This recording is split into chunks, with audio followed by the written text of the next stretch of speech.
বয়সটা আমার কাছে একটা সংখ্যা মাত্র। যেভাবে ক্যালেন্ডারের পাতা উল্টিয়ে একটার পর একটা মাস আসে, একটা সাল পার হয়ে আরেকটা সাল আসে। আসসালামু আলাইকুম, সবাই কেমন আছেন? আশা করি সবাই ভালো আছেন। নতুন আরেকটা ব্লগ দেখার জন্য সবাইকে আমার চ্যানেলে ওয়েলকাম করছি। বয়স যতই হোক না কেন, মনের দিক থেকে আমি ইয়াং থাকতে চাই। মনটাকে একদম ইয়াংদের মতন প্রফুল্ল রাখতে চাই। শরীরে যত অসুখ বাসা বাঁধে, এটাকে আমি একদম পাত্তা দিতে চাই না। এটাকে অ্যাভয়েড করে নিজেকে অ্যাক্টিভ রাখতে চাই। নিজেকে অ্যাক্টিভ রাখার জন্য আপনি প্রত্যেকটা কাজের সাথে নিজেকে ইনভলভ করবেন। শারীরিকভাবে যতটুকু দুর্বল হবেন, মনটাকে একদম ভেঙে ফেলবেন না। মানসিকভাবে তত স্ট্রং থাকার চেষ্টা করবেন, তাহলে আপনি ভালো থাকতে পারবেন। আপনার মনে যত কষ্টই থাক, আপনি যত দিক থেকে যতই আঘাত পান, যত মানুষের সাথে আপনার যত বিষয়ে মনোমালিন্য হোক, নিজেকে সবসময় এগুলার থেকে পাত্তা না দিয়ে এগুলোকে সরিয়ে দিবেন, তাহলে কিন্তু আপনি ভালো থাকতে পারবেন। তাই যখনই সুযোগ পাই বা কোনো কারণে আমার একটু মন খারাপ হয়, আমি ছুটে চলে যাই আশেপাশে, যেখানে গেলে আমার মনটা একটু ভালো হবে বা নিজেকে একটু বুস্ট করতে পারবো। আমার কিছু অর্ডারের জিনিস আমি সাপ্লাই দিয়েছিলাম ফুড ডেলিভারির, ওখানে জিনিসপত্রগুলো আনা হয়নি, যেহেতু জিনিস বেশি ছিল। ওগুলো আনার জন্য আমি ওই জায়গায় গিয়েছিলাম। ওখানে গিয়ে দেখছি ওখানে স্ট্রিট ফুড বিক্রি করছে। স্ট্রিট ফুডে ওখানে রাস্তার পাশে, মাঠের পাশে অনেক রকমের খাবার ছিল। অনেক মহিলারাও বিভিন্ন রকম জিনিসপত্র বিক্রি করছে। কেক বানিয়ে অনেকে বিক্রি করছে, অনেকে চা বানিয়ে বিক্রি করছে। সবচেয়ে নতুন একটা জিনিস যেটা দেখেছি, মিক্সচার। এটাকে ওরা মিক্সচার বলে। এখানে আপনার বুট, পেঁয়াজু, বেগুনি, ছোলা, মুড়ি, তারপর জিলাপি, ক্ষীরা, এগুলো সব মিশিয়ে ওরা বানিয়ে দিচ্ছে। আসলে এটাকে যে মিক্সচার বলে আমি কিন্তু কখনো খেয়াল করিনি। এটা কিন্তু রমজান মাসে অনেকে এটা মিশিয়ে খায়, এরকম ভেঙে সব কিছু। এটার নামই হয়তো মিক্সচার। রমজান মাসে অনেকেই মিক্সচারটা খেয়ে থাকে, কিন্তু আমি আসলে আর কখনো খাইনি। তাই প্রথমবারের মতো দাঁড়িয়ে মাঠের পাশে দাঁড়িয়ে এই মিক্সচারটা খাচ্ছিলাম। খেতে বেশ ভালোই লেগেছে। গরম গরম সব কিছু ভেজে দিয়েছে, দিয়ে সব কিছু ভেঙে চুরে একটা মজাদার মিক্সচার বানিয়ে দিল।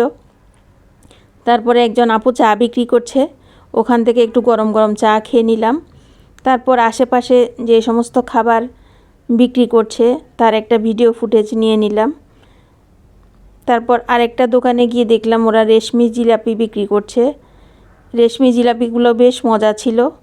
ওই রেশমি জিলাপির ছবিগুলো নিয়ে নিলাম, কয়েকটা রেশমি জিলাপি কিনে নিলাম। কিন্তু খাবারের মান ভালোই ছিল, খারাপ ছিল না। তারপর চলে যাচ্ছি আমি। 2 দিনের ব্লগ আপনাদের সাথে শেয়ার করছি। আমি যখন রাস্তায় বের হই, অটোরিকশা দেখলে আমার অটোরিকশায় উঠতে বেশ মজা লাগে।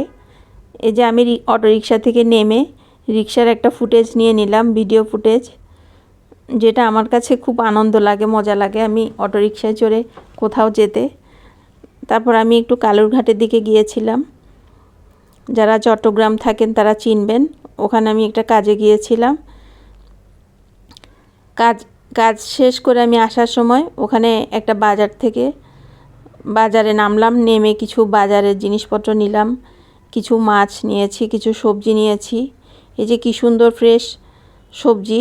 এখানে নাকি প্রতিদিন, আমি জিজ্ঞেস করে জানতে পেরেছি, ওরা প্রতিদিন বিকালবেলায় বাজারটা বসে।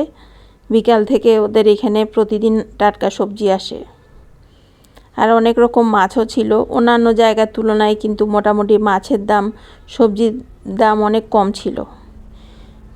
যারা আমার ব্লগ দেখেন তাদেরকে অনুরোধ করব একটা লাইক দিয়ে ব্লগটা কন্টিনিউ করবেন। আর যদি আপনার ব্লগের কোনো অংশ ভালো লাগে বা কোনো কিছু আপনার কাছে, আপনার কানে শুনতে ভালো লাগে, তাহলে দেখে যদি কিছু শিখেছেন মনে হয়, তাহলে ফ্রেন্ডস অ্যান্ড ফ্যামিলির সাথে শেয়ার করবেন।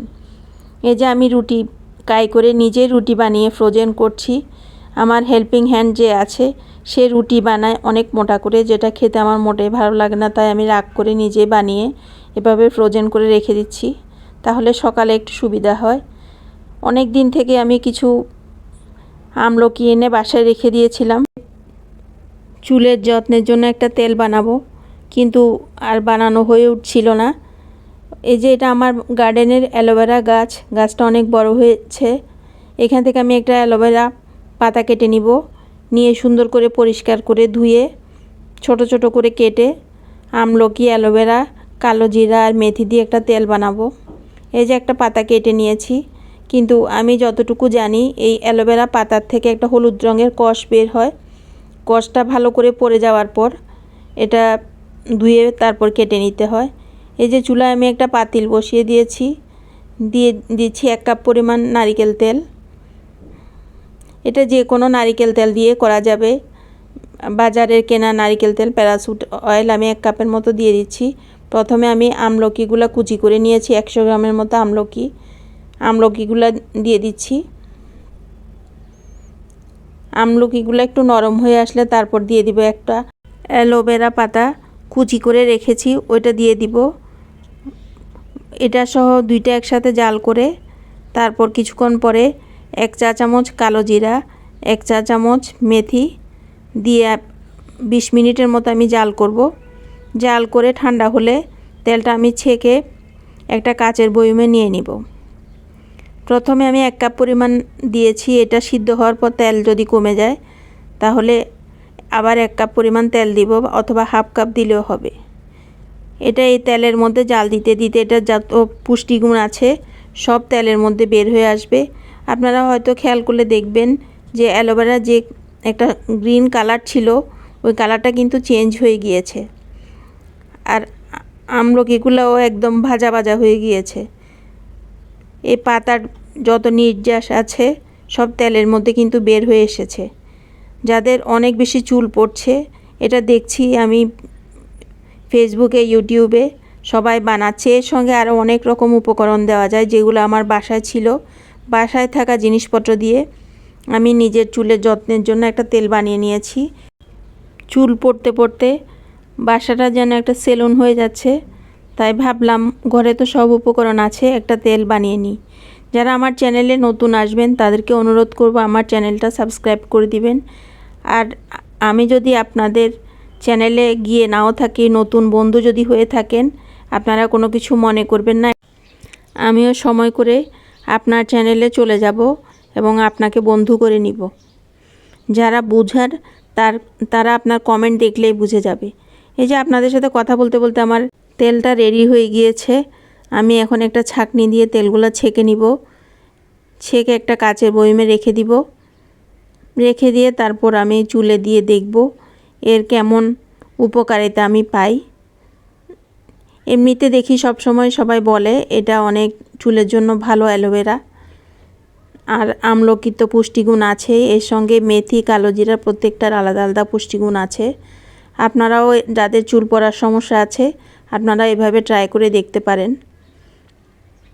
আমার যেহেতু বাইরে থেকে কিছু কিনতে হয় নাই, এই যে খুব সুন্দর একটা তেল রেডি হয়ে গিয়েছে। এই যে এটা দিয়ে আমার বেশ কিছুদিন চলে যাবে। তারপর আপনাদেরকে মনে করিয়ে দিতে চাই আমার বিজনেস পেজ ক্লথ কালেকশন। যারা আমার ব্লগ দেখেন, আমার এই বিজনেস পেজ ক্লথ কালেকশানে একটু লাইক, ফলো দিয়ে দিবেন। আবার দেখা হবে নেক্সট ব্লগে। সেই পর্যন্ত সবাই ভালো থাকবেন। আল্লাহ হাফেজ।